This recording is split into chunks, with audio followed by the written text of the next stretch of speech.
here is a very special battery. At first I thought it was a lead acid battery for a bicycle, because we have received similar in the past. But when you look over here, it has a different connector. I've never seen this exact model before.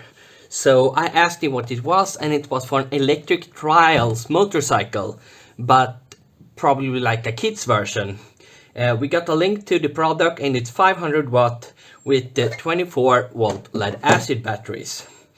And the problem is very unique to lead acid batteries, I think, because when it turns, he can turn the trial on, but when he try the throttle, it just won't move.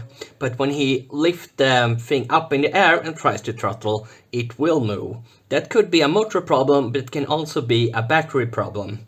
And that is because the battery doesn't have a BMS. Usually if it's a lithium battery, it would shut off if there's something wrong with the battery.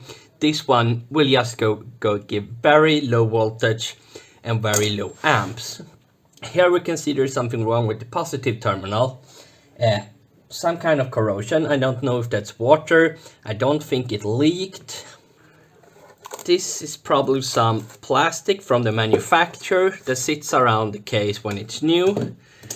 So what we're gonna do, each cell has, is it 5 or 6? It's 6 lead acid cells in each battery, and we cannot measure them individually. But we can measure the lead acid cells. Hopefully, it's a yucky thing. That one is 12.6 volts. That is actually kind of good. That's a low charge cell. And that is 12.72. So it doesn't have any unbalance, and there is some liquid as here as well. I don't know if it's water or something else. What we're gonna do now is test the battery under a load and then measure the cells. If one of these blocks has one defective cells, that cell would most likely go down to 0 volts. And if we have 12 volt here and add a little load, then it would go down to like 8 volts maybe. Now I have connected this battery tester to one of the terminals, the charging terminal, and that one was too greasy, so I made a split in the cable. We have 25.4 volts. We are not gonna press start because it's set to 20 amps. Now it's 10 amp, we'll start. We will see if there's any voltage drop. The voltage drop is actually fine at 10 amps, so I don't think this is a battery cell problem. Maybe it's a fuse or a wire.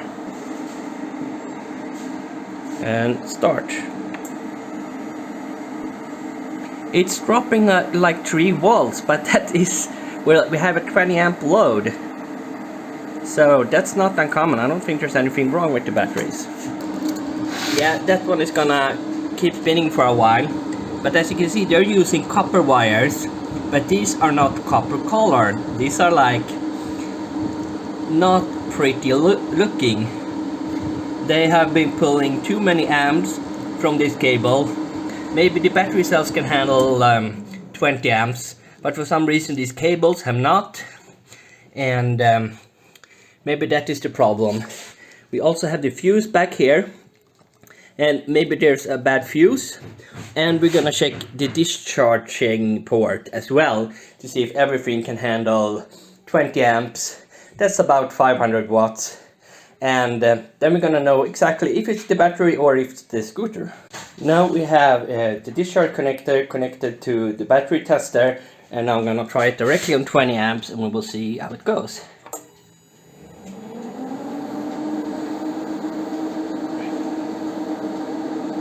It's the same kind of voltage drop, so we really do not have a battery problem.